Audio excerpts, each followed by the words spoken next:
El portal informativo de Fundación para la Promoción del Altruismo, institución de asistencia privada, presenta El lado humano del periodismo, un servicio de anunciación, comunicación altruista, compromiso y servicio. Hola, ¿qué tal? ¿Cómo están todos ustedes? Me da mucho gusto saludarles. Esto es Anunciación TV y nos vamos a la península de Yucatán. Allá los apicultores están trabajando arduamente en defensa del planeta, no solamente de la producción de miel, sino del planeta, en concordancia con cientos de organizaciones de la sociedad civil, entre científicos, personas especialistas en el desarrollo rural, en el medio ambiente. A nivel mundial hay un gran movimiento. Les cuento un poco de la historia. Antes te saludo, Luis Arturo Carrillo Sánchez, director de comunicación de MA OGM. MA quiere decir no en maya. MA a los organismos genéticamente modificados. ¿Cómo estás, Luis Arturo? Buenos días. Buenos días, Tere, muy bien, gracias, aquí en la península, con buen clima. Gracias. Pues mira, que hemos estado explorando desde hace años pues lo que ha venido pasando con la invasión de transgénicos, semillas patentadas, contaminadas de glifosato y el deterioro y el daño al medio ambiente, a la salud humana y a la producción de miel de abeja. Resulta que en mayo del 2013 se prohíben los pesticidas en Europa. Comenzaron en Londres, Bruselas y Colonia, luego se extendió a toda Europa. En México, en cambio, en ese mismo año, en el Plan Nacional de Desarrollo 2013-2018, se propuso aumentar la producción agrícola en alianza con la supuesta modernización sustentable de la agricultura tradicional, Más Agro, lo cual significa introducir transgénicos patentados estériles y con pesticidas integrados. Llegar a México a través de CIMMYT, las semillas transgénicas, que es un proyecto patrocinado por Fundación Rockefeller desde 1940. Nació para modificar genéticamente el maíz y el trigo. Después ya sabemos que también la soya y otros. CIMMYT se presenta en México en el 2013 para dar respuesta a este Plan Nacional de Desarrollo 2013-2018. Y bueno, es bienvenido a este país, lamentablemente, y se presenta como un organismo internacional que no es de nadie y que es de todos, cosa grave, como el Arca de Noé, además. Luego recibe donativos de Fundación Bill y Belinda Gates, de Fundación Carlos Slim y del Gobierno de México a través de la Zagarpa. Imparte cursos de Syngenta y Monsanto a los campesinos mexicanos a través de organizaciones intermedias. Entre ellas, lamentablemente, Fundación Mexicana para el Desarrollo Rural, que se presenta ahora como Educampo. Tiene relación con CIMMYT y los campesinos reciben semillas, herbicidas e insecticidas y fertilizantes. Comenzó a trabajar en Campeche, Chiapas, Jalisco, Veracruz y Yucatán. Desde el 2013, cientos de organizaciones científicas y altruistas dedicadas al desarrollo rural y al medio ambiente en México se han opuesto a la entrada de las semillas transgénicas a nuestro país, comenzando por Greenpeace y muchísimas otras, entre las que por supuesto estás tú, pero también el Centro de Derechos Humanos Miguel Agustín Pro Juárez, el Centro Mexicano de Derecho Ambiental SEMDA, el colectivo apícola Chenero, colectivo MA OGM, que son ustedes, comunidad de Pacchen y comunidad de Cabanchen, EDUCE Cooperativa, Greenpeace México, Indignación, Promoción de Defensa de Derechos Humanos, Litiga, Organización de Litigio Estratégico de Derechos Humanos, MUC, CAMAL, Unión de Científicos Comprometidos con la Sociedad, Unión Nacional de Organizaciones Regionales de Campesinos Autónomas y un montón. Es una lista enorme. Y bueno, en noviembre del 2015, la Suprema Corte de Justicia de la Nación, atendiendo al llamado de todos ustedes, expertos y científicos, prohibió la siembra de transgénicos y, sin embargo, la lucha sigue. sacó el plan B, Monsanto, Syngenta y todas estas CIMIT, y resulta que lograron introducirse en Red Familia, una organización que agrupa 800 o más instituciones dedicadas a la defensa de la vida y la familia. Claro, cuando hablamos de Red Familia parece intocable porque es una noble labor, definitivamente todos debemos defender la vida y la familia. Y bueno, buscaron la parte más vulnerable de México, se introduce en Red Familia, abre sus puertas a Filantrofilia, que es la repartidora de los donativos junto con Fundarse de Monsanto, con el pretexto de que les iba a hacer el favor de evaluar su labor para certificarlas como organizaciones altruistas, honradas y nobles, pero esa fue la otra forma en la que se introducía para volver intocable. Al ser intocable Red Familia, Monsanto intenta volverse intocable al establecer vínculo. Pero yo digo, son intocables los bebés en útero, hay que dejarlos nacer. Hay que promover la institución familiar desde el matrimonio. Eso sí es intocable, eso es indiscutible. Pero sí podemos alertar a las organizaciones de la sociedad civil para que no sigan creyendo que una medida rápida de producción veloz en el campo va a resolver el problema del hambre en el mundo. Al contrario, resulta ser una amenaza terrible. Y ahora sí, yo me callo y quiero preguntarte a ti, ¿qué ha pasado si desde el 2015, noviembre, la Suprema Corte de Justicia de la Nación suspendió la siembra de transgénicos en México? ¿Por qué no ha sido respetado? ¿Por qué se sigue sembrando? ¿Quiénes son los que están allá invadiendo el territorio? Hola, Tere, pues mira, efectivamente, en noviembre de 2015, la Suprema Corte suspende, pero no cancela el permiso. ¿Qué quiere decir esto? Que la única razón que encuentra para suspender el permiso, la única violación que encuentra, es que no se hizo la consulta indígena de acuerdo a que es una consulta indígena, previa, libre, informada, de buena fe, de acuerdo a las prácticas culturales de las comunidades. Entonces, dice, bueno, pues vamos a suspender el permiso en tanto no se haga la consulta indígena. Y una vez que se haga, dice la Suprema Corte, la Zagarpa queda en libertad decisoria de otorgar el permiso. Es decir, para empezar, la sentencia de la Suprema Corte es muy limitada, porque reduce lo que es un proceso de autodeterminación de las comunidades a un mero trámite. Es decir, realícenme esta encuesta, sí, e independientemente del resultado, Zagarpa, haz lo que gustes. Entonces, bueno, pues desde ella lo vimos, las comunidades y las organizaciones lo vimos muy lamentable. Posteriormente, la consulta se echa a andar, la Suprema Corte manda a Cibiogem, asistida por la CDI, para realizar esta consulta. Entonces, la Cibiogem empieza a hacer una consulta completamente amañada. Ahí tenemos reportes de la Comisión de Observación de la Consulta Indígena Maya, donde están documentadas cualquier cantidad de violaciones, ¿no? Pues, como siempre, como ha pasado en otras consultas, en la del Pueblo Yaqui, en la del Istmo, es un intento del gobierno por controlar la consulta y llevarla hacia donde ella quiere. La información que se ha dado en alguna comunidad que ya avanzó en el proceso es una información completamente de propaganda a favor de la siembra de soya transgénica. O sea, no es ninguna información, es un marketing que están haciendo en las comunidades, ¿no? Todo... Dinero rápido, sí.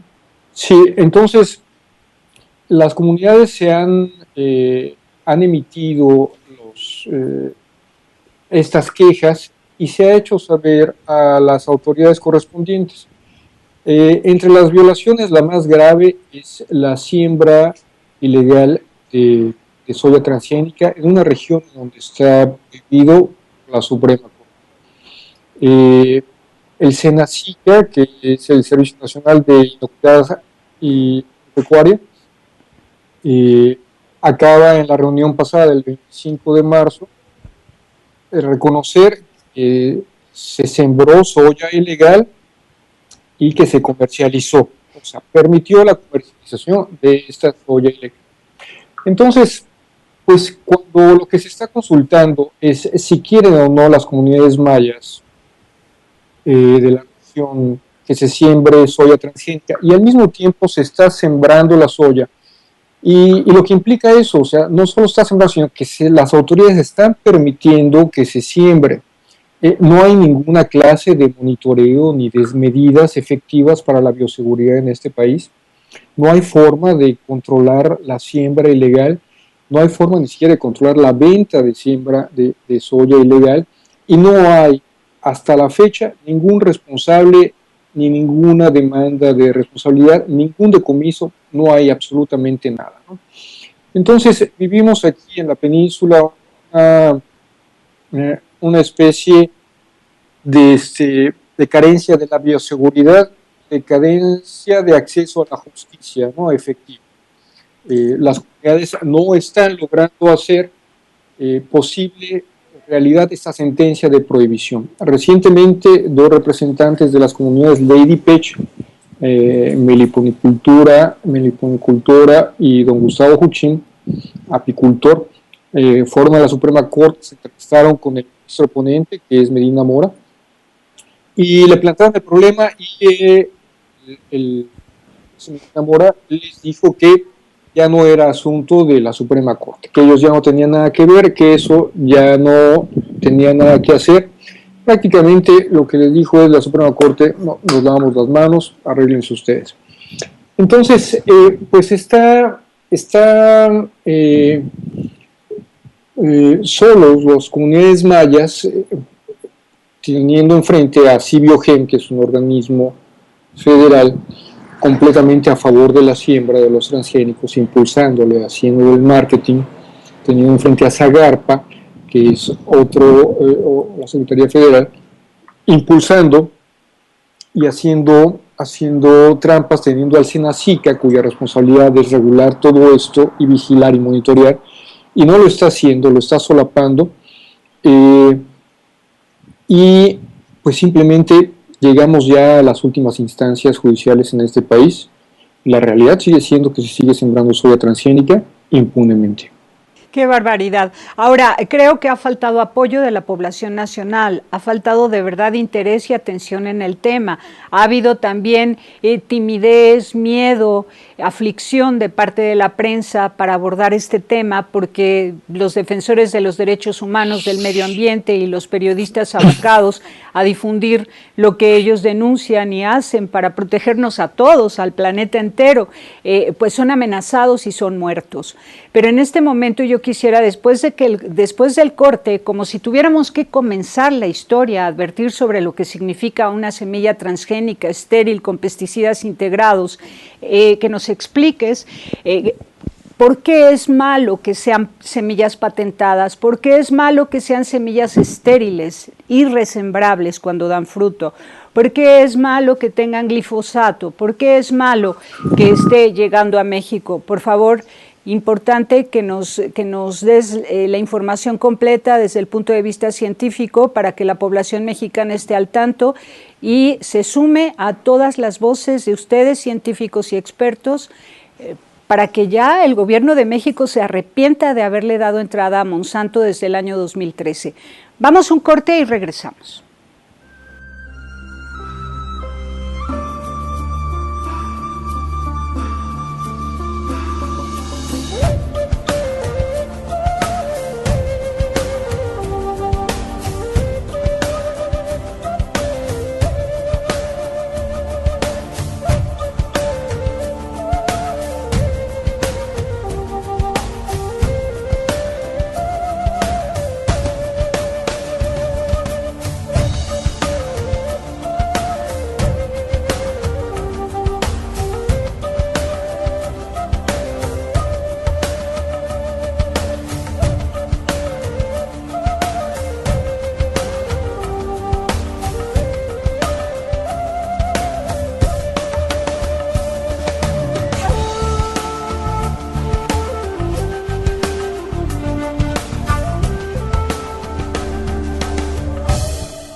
Continuamos en Anunciación TV, estamos con Luis Arturo Carrillo Sánchez, director de comunicación del colectivo MAOGM, no a los organismos genéticamente modificados.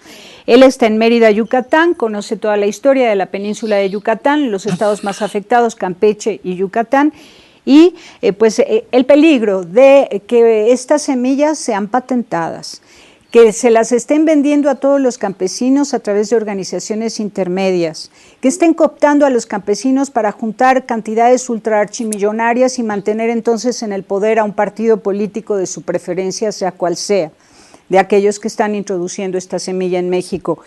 Que tenga glifosato, la semilla integrada, tiene el glifosato integrado a su constitución. Que sean semillas estériles, es decir, que no dan fruto y no se puede resembrar.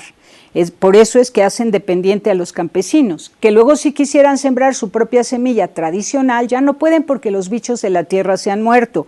La movilidad humana que esto provoca, por ejemplo en el caso de los apicultores que ya no cosechan suficiente miel de abeja y se tienen que mover, o los que quieren resembrar su semilla tradicional y ya no pueden porque su tierra ya no sirve para eso. La diferencia entre la soya y el maíz transgénico, en la historia de Yucatán, bajo amenaza con los transgénicos, y de Campeche. Por favor, cuéntanos la historia, Luis Arturo Carrillo Sánchez. Sí, mira, hay básicamente dos tipos de transgénicos que se manejan aquí en México. Los resistentes al herbicida, que se llama glifosato, y nada más aquí una precisión, el herbicida no está integrado a las semillas, lo que está integrado es un gen de una bacteria resistente al glifosato. Le integran este gen a la semilla, puede ser de maíz o puede ser de algodón o puede ser de soya, y entonces la planta crece con esta propiedad conferida, se llama, sí. Y se vuelve resistente al glifosato, al herbicida. Hay otro tipo de semillas, el maíz por ejemplo, que trae integrado su propio insecticida. Se le integra un gen de un organismo que al comérselo los insectos que van a ahogar al maíz se mueren, ¿no? Entonces esa sí trae integrado insecticida, pero no es glifosato y no es insecticida químico, es un gen de un organismo que es nocivo para esos insectos, ¿no? Entonces, no es que sea un insecticida.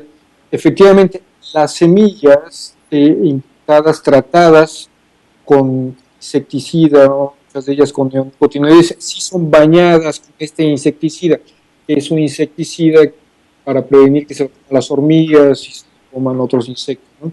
Ese sí es un insecticida añadido, insecticida químico, neonicotinoide. Pues estas son las dos tipos de semillas. Y hay las semillas que tienen doble gen, son resistentes al glifosato, sí. Y es el pero cuyo producto al ser consumido por el hombre provoca, de acuerdo con los reportes de los científicos a nivel internacional, provoca cáncer y malformaciones en los bebés en gestación. Uh-huh. Esas semillas resistentes al glifosato tienen algún elemento que está provocando que la miel de abeja salga con glifosato. Por ejemplo, en Argentina ya se ha reportado que la miel de abeja no se puede comercializar a nivel internacional porque algunos productores han detectado glifosato en su miel de abeja. Además de que, por supuesto, las abejas se les han estado muriendo, ¿no? Entonces, sí, de alguna manera el glifosato, este elemento, este gen que tienen resistente al glifosato está o hay una muy mala información o está provocando algo grave, porque fíjate, plaguicidas y sus alternativas en México, RAPAM, así como plaguicidas y sus alternativas en América Latina, RAPAL y PAN Internacional, entre otras organizaciones dedicadas a la investigación científica para el cuidado del medio ambiente y la salud, advierten que en Chiapas, Hidalgo, Yucatán y Oaxaca, con estos famosos semilleros del futuro, están dañando a la tierra y están provocando nacimientos de personas con problemas en la gestación y cáncer. Bueno, eso o sea, creo efectivamente. Que sí, hay una información incompleta, medias verdades de parte de algunos, y es grave. Sí, bueno, los reportes de malformación en cáncer, los casos más dramáticos se encuentran en Argentina, en donde, bueno, aquí el permiso que tenemos otorgado por Zagarpa para sembrazo de transgénica es de 253.500 hectáreas, dividida en 7 estados. La península son 60.000 hectáreas. Solo en Argentina se siembran más de 30 millones de hectáreas de soya transgénica. Entonces, esto desde luego demanda cantidades industriales de herbicida, de glifosato particularmente. Entonces, este excesivo uso del herbicida es lo que ha provocado en las regiones donde se siembra una tasa de malformaciones e índices de cáncer superiores, muy superiores a los de la media nacional de Argentina. Entonces, hay una asociación entre el glifosato y el cáncer. La Organización Mundial de la Salud en 2015, a finales de 2015, elevó la peligrosidad del glifosato en cuanto a ser cancerígeno, y de 4 etapas la colocó en la tercera, es decir, probablemente cancerígeno, ¿no? Entonces hay un proceso en Europa, un debate muy grande si renovarle el permiso o no renovárselo, precisamente por eso. Entonces, es un herbicida altamente peligroso y es lo que se pretende rociar aquí en la península. La península es la selva compacta más grande de América después del Amazonas.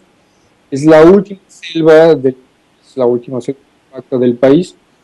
Y la mejor idea que tiene Zagarpa es la de transgénicos de glifosato. Ya me queda claro. Entonces, por otro lado, efectivamente, eso es en cuanto al glifosato. Las semillas transgénicas también son controvertidas. Hay estudios sobre maíz transgénico estudios de largo plazo que han desembocado en cánceres en ratas, tumores grandes en ratas. Hay estudios más recientes que demuestran que la semilla no es igual a la semilla natural, o sea, tienen dos sustancias que son la cadaverina y la putrescina, que se encuentran fundamentalmente en los cuerpos en descomposición.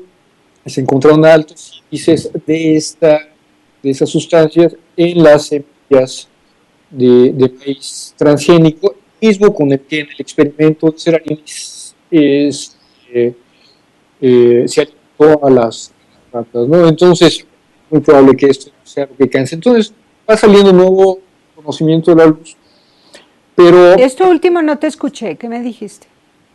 Que va saliendo nuevo conocimiento a la luz, ¿no? Este estudio de cadaverina y putrescina en las semillas transgénicas de maíz es reciente, tendrá 6 meses, ¿no? Y se dio a conocer en todo el mundo. Entonces, con eso se echa por tierra lo que se llama la equivalencia sustancial entre los organismos transgénicos y los no transgénicos, ¿no? Las empresas dicen que es prácticamente lo mismo, por eso no quieren etiquetado, porque dicen, pues si es equivalente, pues que no se etiqueten, pero hay muchas diferencias nocivas para la salud, hay que apuntarlo, entre una semilla natural y una semilla transgénica. Pero bueno, desde luego viene todo este asunto del glifosato, que no es solo transgénicos y glifosato, es un modelo agroindustrial que implica el uso extensivo de plaguicidas, transgénicos, implica deforestación y todo eso pues, en detrimento del medio ambiente y de la salud de las personas, de la salud de la cultura, de la economía comunitaria. Entonces es este proyecto que está intentando arrasar la península para convertirla en un gran sembradío de soya. Y claro, convertir en esclavos a sus habitantes, porque los campesinos ya solo podrían sembrar transgénico, ya que todo el ambiente se contamina de estos herbicidas, pesticidas y tal, y lo que sucede es que ya no pueden sembrar otros productos. Y entonces, si quieren sembrar, tienen que comprar esa semilla de los transgénicos. Es un peligro, de verdad, es un problema que alterará, afectará, robará la libertad económica de las familias, de los campesinos. Y sí, efectivamente. De movilidad humana también, ya se ha visto que algunas personas han tenido que cambiar de actividad porque han sido invadidos por los transgénicos. Ajá, sí. Bueno, en el caso del maíz es muy claro, ¿no? Hay una contaminación cruzada que se llama entre las variedades nativas y las variedades transgénicas, y eso se corre el riesgo, y es un riesgo reconocido incluso por las transnacionales agrícolas, de una contaminación cruzada en todo el territorio nacional. Cuéntanos la historia en Yucatán. ¿Qué es lo que ha hecho el gobierno federal y todos los interesados en el dinero que van a ganar con la siembra de transgénicos? Aquí el permiso que tenemos en Yucatán, y también el que se tiene en Quintana Roo, es el mismo permiso. Es un solo permiso para 7 estados. Entonces, la historia de los 3 estados de la península ha sido distinta con respecto a este permiso. El estado de Yucatán, aquí hemos contado con el apoyo del gobierno estatal, la Secretaría de Desarrollo Urbano y Medio Ambiente, el doctor Eduardo Batllori, ha impulsado una fuerte defensa contra los transgénicos, y desde luego junto con todas las organizaciones de la sociedad civil, comunidades mayas, guardianes de las semillas, y esto, el gobierno a través de la SEDUMA, la SEDUMA a través del gobierno de Estado, emitieron se llama un decreto que prohíbe la siembra de transgénicos, y además que impulsa la agricultura orgánica, sustentable, agroecológica, ¿no? ¿En paralelo? En paralelo, sí. Es decir, no a los transgénicos, y además sí a la agricultura agroecológica. Este decreto se emite el 26 de octubre del año pasado, el 2016, y a los 43 días lo controvierte directamente a Presidencia de la República. Mete una controversia constitucional a la Suprema Corte de Justicia. Es una controversia que ya contestamos, decimos que sí tenemos el derecho constitucional de emitir este decreto, y ahorita está en Suprema Corte. No es un caso que va a llevar un tiempo. Pero el asunto aquí importante es el siguiente. En 2013, a principios de 2013, aquí en Yucatán, hicimos lo que se llama una solicitud de zona libre de transgénicos, de acuerdo al artículo 90 de la Ley de Bioseguridad de Organismos Genéticamente Modificados. En este artículo se dice que las comunidades pueden solicitar que su zona sea zona libre de transgénicos si presentan un estudio científico que lo sustente. Tienen que presentarlo a su municipio, el municipio tiene que darlo al gobierno del estado, el gobierno del estado tiene que dar visto bueno y mandarlo al gobierno federal. Sí. Esta solicitud se hizo en forma completamente y se envió a la SAGARPA, y la SAGARPA respondió que no puede procesar esa solicitud porque no tiene la normativa suficiente para poder procesar. Entonces, desde principios de 2013, es decir, hace 4 años ya, está almacenada en una bodega esa solicitud. Es decir, a los campesinos mayas, a las comunidades indígenas, cuando solicitan una zona libre de transgénicos en términos completamente legales, le retrasan o le aplazan indefinidamente, en este caso ya son 4 años, la respuesta. En cambio, cuando el gobierno de Yucatán, impulsado por toda la sociedad, emite un decreto que prohíbe los transgénicos, Presidencia responde en solo 43 días. Le responde a las transnacionales: ok, dame un poquito, ahorita freno ese decreto. Esa es la diferencia de atención que tienen las grandes transnacionales y las comunidades indígenas mayas. El Presidencia se preocupa mucho más por responder a los intereses de las grandes transnacionales que responder a los intereses del medio ambiente, de la población en general y de las comunidades indígenas en particular. Esa es la realidad de aquí. Eso es lo que está pasando y eso es de lo que nos damos cuenta. México se está vendiendo a pedazos. México tiene poco carácter y personalidad. Siempre piensa que el jardín del vecino es mejor que el nuestro. Se equivoca. Mira, hay una hipótesis que particularmente yo tengo sobre esto. Una de las razones por las cuales ganamos en primera y segunda instancia todos los amparos contra la soya transgénica en la península es que para que Zagarpa pueda otorgar un permiso a Monsanto de transgénicos o a cualquiera, necesita el visto bueno de la Semarnat. A su vez, la Semarnat en ese entonces requería del visto bueno de tres organismos, de sus tres organismos técnicos, que son CONABIO, CONAMP e INE.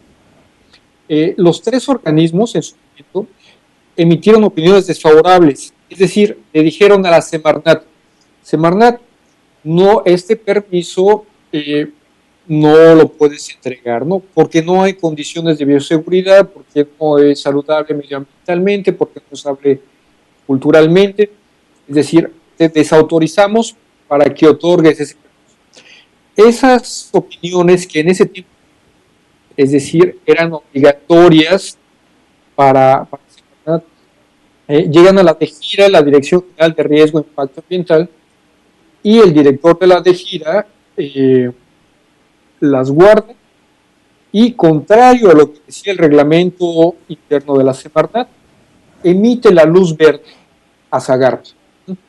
Entonces, eso los jueces, desde luego, lo vieron improcedente, lo vieron ilegal. Esa fue otra de las razones, junto con la omisión de la consulta indígena, que le dieron una sentencia a favor a las comunidades. Paralelamente, un año antes, habíamos interpuesto una queja en ¿cómo se llama este organismo que se encarga de la legalidad interna del gobierno? La función pública. Ajá. Entonces, le dimos seguimiento a eso y la función pública encontró causales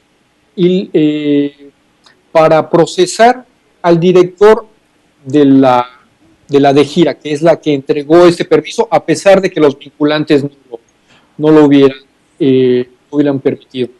Entonces, le preguntamos cuáles son estos causales. Nos dice que es secreto todavía, que es información confidencial, pero la hipótesis es corrupción. Es decir, hay muchísimo dinero detrás de esto que la misma función pública reconoce que se cometieron irregularidades en la emisión de este permiso para Zagarpa. Entonces, de Semarnat hacia Zagarpa.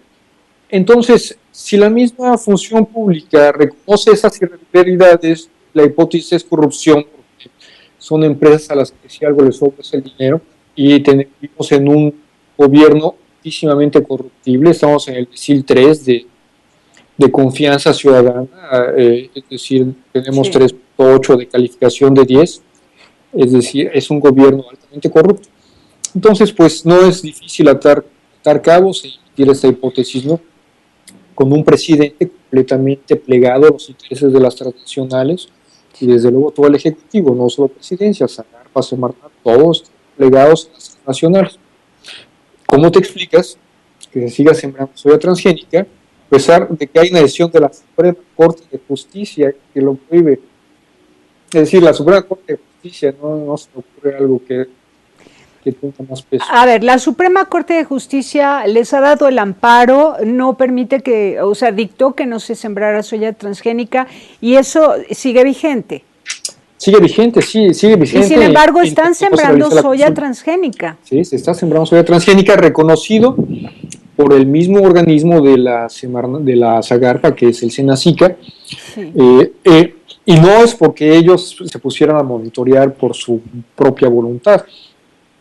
Hicimos monitoreo, las comunidades hicieron monitoreo y detectamos siembra de soya transgénica ilegal. Le enviamos se puso una demanda en FEPA, en Senacica, se metió una en ejecución de sentencia, o sea, se metieron varios recursos legales, donde incluso se daban las coordenadas donde se estaba sembrando la soya transgénica, ¿no? Ilegal. No obtuvimos resultados, desde hace años estamos pidiendo planes de monitoreo, no nos han dado, no han hecho partícipe a las comunidades de este monitoreo. Entonces hay toda una política en contra de las comunidades indígenas, ¿no? Sí. Los tres están. Y de los cultivos tradicionales, claro, y de la salud de la tierra, y de la vida libre de los habitantes del planeta, en fin. Y hay otro asunto ahí, es que los menonitas usan esas tecnologías y también siembran transgénicos y también están contaminando el ambiente, y los hay en Yucatán. Menonitas aquí en la península, en el estado de Yucatán, no hay comunidades menonitas. Hay comunidades menonitas en Campeche. Hay 11 comunidades menonitas en la península de Yucatán. Ajá. Claro. También hay menonitas en el estado de Quintana Roo. Hay 2 comunidades, San Fernando y Salamanca.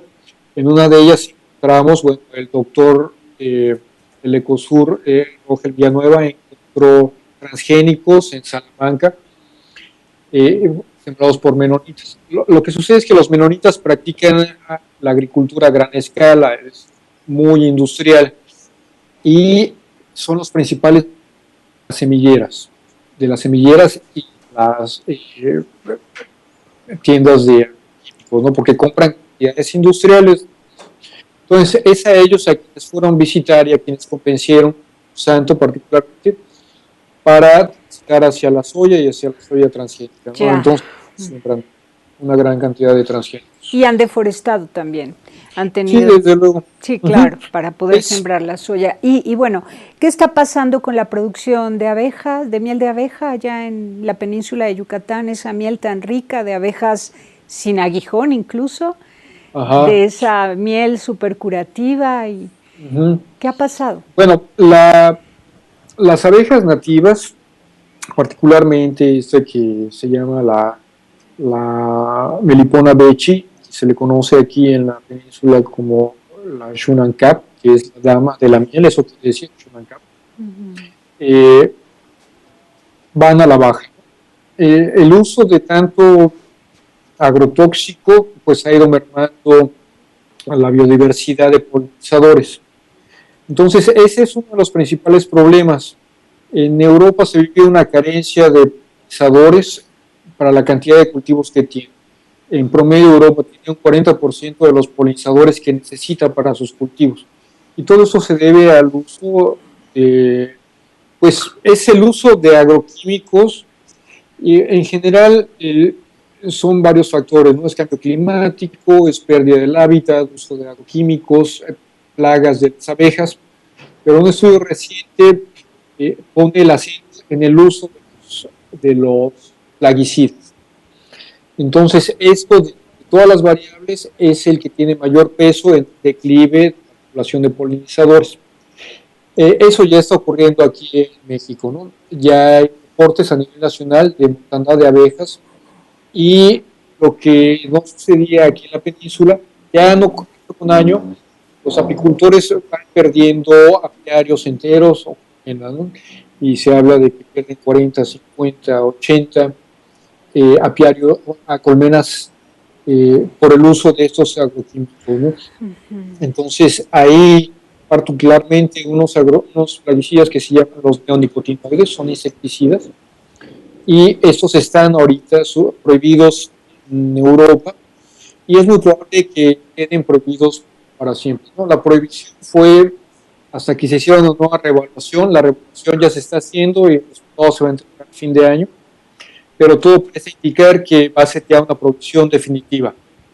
Entonces, eso es lo que mínimamente estaríamos demandando aquí en México, que haya una prohibición para estos neonicotinoides. Hay un plan nacional para el control de la plaga de los cítricos basado en neonicotinoides. Esto va a mermar tremendamente la población de abejas. En Europa, en su momento, cuando aparecieron estos a finales de los 80, todo eso, la población de abejas subió un 33%, es decir, una cantidad tremenda, ¿no? Entonces, yo digo, atentar contra una de las actividades humanas más nobles, más ecológicas, que es la apicultura. México es una potencia apícola. Bueno, pues se me hace una tontería comercial, ambiental, cultural, económica, ¿no? Entonces, esa es la política del gobierno, impulsada por las grandes empresas de productoras de agroquímicos como Monsanto, Syngenta, Bayer, Dow, Science, y productores transgénicos. Sí. Bueno, pues nos has contado la historia completa. Esto hay que seguirlo hablando, diciendo, difundiendo, para que cada vez que lancen una campaña para detener, que es una campaña permanente, de hecho, para sacar de México los pesticidas, herbicidas y todas las semillas transgénicas para volver al cultivo tradicional, pues participe la ciudadanía. Esto es algo que ya no se puede quedar en un grupito de científicos y expertos, sino que tiene que llegar a toda la población, porque todos seríamos víctimas de las consecuencias de la semilla transgénica en el territorio mexicano. ¿Cuántos años tomaría rehabilitar un terreno una vez echado fuera el Monsanto y Syngenta y todas estas empresas, Bayer y tal? ¿Cuánto tiempo nos tomaría purificar un terreno para volver a sembrar semillas tradicionales? 3 años. 3 años. 3 años. Si para recuperar la selva nos llevaría más tiempo, ¿no? Entonces, ¿qué es la idea? O sea, la idea no es solo volverlo limpio, sino recuperar la selva que estamos perdiendo a una tasa, ¿no? Y lo que dices es muy importante. Es decir, si la sociedad civil no hacemos nada, el gobierno y las transnacionales no lo van a hacer. Ellos están muy cómodos haciendo lo que hacen. Unos haciendo un tremendo negocio con la venta de veneno y la venta de transgénicos, y otros recaudando cualquier cantidad de dinero para sus campañas y eternizándose en el poder, ¿no? Entonces, por ellos, si no cambia nada, perfecto. Me parece enfermizo o esquizofrénico pensar que ellos van a cambiar. Los que tenemos que cambiar las cosas somos nosotros. Esta es la idea de la sociedad civil. Los proyectos y las revoluciones más innovadoras nacen en la sociedad civil, ya en todo. Nosotros, el destino de nuestras manos. Nosotros tenemos que decirle al gobierno que no siempre transgénico, que no permita eso. Necesitamos proponer proyectos agroecológicos, necesitamos generar conocimiento orgánico, de agricultura agroecológica. Nosotros necesitamos defender el territorio. Entonces es sociedad civil quien tiene que asumir que es su responsabilidad defender su territorio, defender sus alimentos, defender su medio ambiente y su salud. Es responsabilidad nuestra, porque estamos, como lo has visto con el caso que te he platicado, en manos de un gobierno federal a quien no le interesa ni la salud ni el medio ambiente. Lo que le interesa es hacer negocio junto con las grandes transnacionales. No así es, tan es así que en el Plan Nacional de Desarrollo desde el principio contempló este plan con CIMMYT, Monsanto, Syngenta y todas ellas. Qué barbaridad, es triste. Bueno, tenemos todos los datos, estamos preocupadísimos de verdad y vamos a seguir al pendiente. Yo en lo personal pongo mi corazón en tu causa y creo que debe ser la causa de todos. Te agradezco muchísimo, un abrazo muy fuerte, ¿algo más que nos quieras decir? Gracias a ti, Tere, y estén muy pendientes porque el caso de Quintana Roo también ya está en Suprema Corte y se debe resolver en estos días qué es lo que sucede. Muy probablemente en el mismo sentido confirme Suprema Corte una vez más esta tacañez para con las comunidades indígenas. Es decir, sí, te suspendemos el permiso en tanto se haga la consulta y una vez que se haga, queda otra vez en libertad decisoria la Zagarpa de emitir el permiso para transgénicos, cosa que te aseguro lo va a hacer Zagarpa. No podemos permitir que eso pase. Claro. Y mientras tanto, los que están sembrando ilegalmente el transgénico tienen que pagar una multa entre 60,000 y 2 millones de pesos según el territorio donde están sembrando. Hipotéticamente, pero hay impunidad en este país. Exacto. Hay una impunidad promovida desde el gobierno, porque el gobierno es quien impulsa a estas personas que siembran, ¿no? Zagarpa es el principal impulsor, Cibiogen es el principal impulsor del transgénico, entonces Nacica es el principal encubridor de la siembra ilegal, y pues hasta ahorita pues no nos han dado quiénes han sido, ¿no? Ni cuáles son las penas, pues porque no hay. Bueno, no hay. Sí, no hay.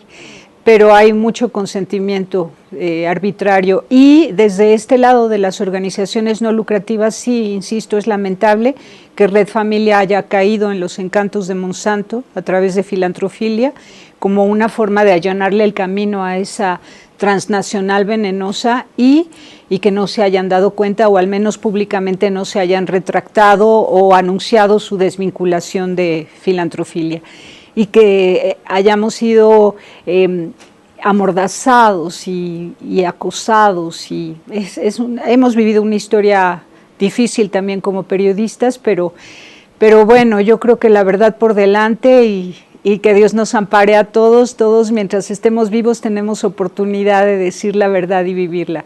Te agradezco mucho. Deseo que logren todos sus objetivos en favor del medio ambiente y de la vida humana, y que todos la pasemos bien haciendo el bien. Muchísimas gracias. Gracias, Tere, a ti. Un abrazo a todos y gracias a todos. Gracias, Luis Arturo Carrillo Sánchez. Tus datos en pantalla, a ver, señor productor, los ponemos para que no haya falta en esto, y muchas más personas, científicos, estudiantes, de todo tipo de gente, politólogos, sociólogos, antropólogos, biólogos, se acerquen a ti. Muchísimas gracias. Un abrazo fuerte a todo el equipo de MAOGM, no a los organismos genéticamente modificados. Gracias. Gracias, Tere. Hasta luego. Hasta luego. Adiós. Pásala bien, haciendo el bien. Sí hay soluciones. Aquí, en el portal informativo de Fundación para la Promoción del Altruismo, Institución de Asistencia Privada. El lado humano del periodismo. Un servicio de anunciación, comunicación altruista. Participa en Facebook, Todo México Somos Hermanos, y síguenos en Twitter, @somos_hermanos.